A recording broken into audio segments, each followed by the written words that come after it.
जो चीज समय पे जब होनी चाहिए, अगर उस समय ना हो तो जब आदमी को भूख लग रही हो तभी खाना खाएगा, जब उसका पेट भरा हुआ तब थोड़ी खाएगा। हिमाचल प्रदेश में सुख की सरकार में ही कांग्रेस के कई विधायक और नेता ऐसे हैं जो नाखुश है और उनका दर्द रह रहकर मीडिया के माध्यम से सामने आता रहता है। इन्हीं विधायकों में से एक धर्मशाला से कांग्रेस विधायक सुधीर शर्मा भी शामिल हैं, जिन्हें सुक्खू सरकार में मंत्री पद नहीं मिलने का मलाल हमेशा से रहा है। यही वजह है कि समय समय पर सुधीर अपने बयानों में सुक्खू सरकार को आईना दिखाते रहते हैं। वहीं एक बार फिर से अपने बयानों को लेकर विधायक सुधीर शर्मा सुर्खियों में है। मीडिया ने जब उनसे कैबिनेट मंत्री बनने को लेकर सवाल किया तो उनका दर्द छलककर सामने आ गया। विधायक सुधीर शर्मा ने मंत्री बनने से साफ इंकार कर दिया। उन्होंने कहा, राज्य सरकार को 14 महीने का वक्त पूरा हो गया है। जब किसी व्यक्ति को भूख लगी होती है तभी उसे खाना देना जरूरी होता है। मार्च के पहले हफ्ते में आचार संहिता लग जाएगी और लोकसभा चुनाव आ जाएंगे। लोकसभा चुनाव के बाद ही मंत्रिमंडल का विस्तार हो सकेगा। यह भविष्य ही बताएगा कि क्या स्थिति बनेगी। मुख्यमंत्री को किसी और को मंत्रिमंडल में एडजस्ट करना चाहिए। वे विधायक हैं और विधायक के तौर पर ही काम करते रहते हैं। वहीं सुधीर शर्मा ने कांगड़ा से लोकसभा चुनाव लड़ने से भी साफ इंकार कर दिया। उन्होंने कहा, जो लोग सत्ता के केंद्र में हैं, उन्हें चुनाव लड़ाने चाहिए। वे विधायक हैं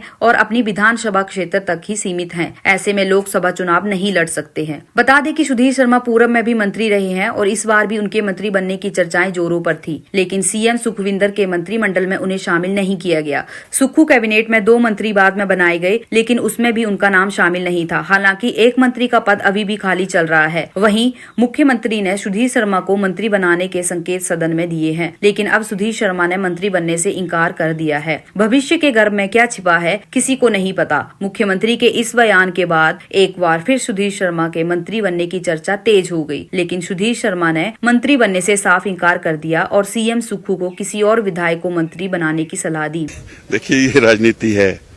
अब ये 14 महीने का कार्यकाल निकल गया है। अब आचार संहिता मार्च के पहले हफ्ते में लगेगी, तो अब ये तो जो लोकसभा के चुनाव होंगे उसके बाद क्या परिस्थितियां बनती हैं तो उसके बाद ही होगा। वैसे जो चीज समय पे जब होनी चाहिए, अगर उस समय ना हो तो जब आदमी को भूख लग रही हो तभी खाना खाएगा, जब उसका पेट भरा हुआ तब थोड़ी खाएगा। तो ठीक है, मैं अपने विधायक के रूप में कार्य कर रहा हूं और जब तक हूं तो विधायक के रूप में ही करूंगा। आप किसी और को एडजस्ट कर सकते हैं, मैं तो पहले भी विधायक रहा हूं। क्या सुधीर शर्मा जी लोकसभा के लिए तैयार है? नहीं, मैंने ये तो पहले ही स्टेटमेंट दी है कि जो लोग सत्ता के केंद्र में हैं और जो लोग आज सरकार में हैं उनको मौका देना चाहिए। एक विधायक बेचारा जो अपने चुनाव क्षेत्र तक सीमित है, वो कहाँ लोकसभा का चुनाव लड़ेगा? वहां तो बड़े बड़े धुरंधरों को उतारना चाहिए। Bureau report EN TV।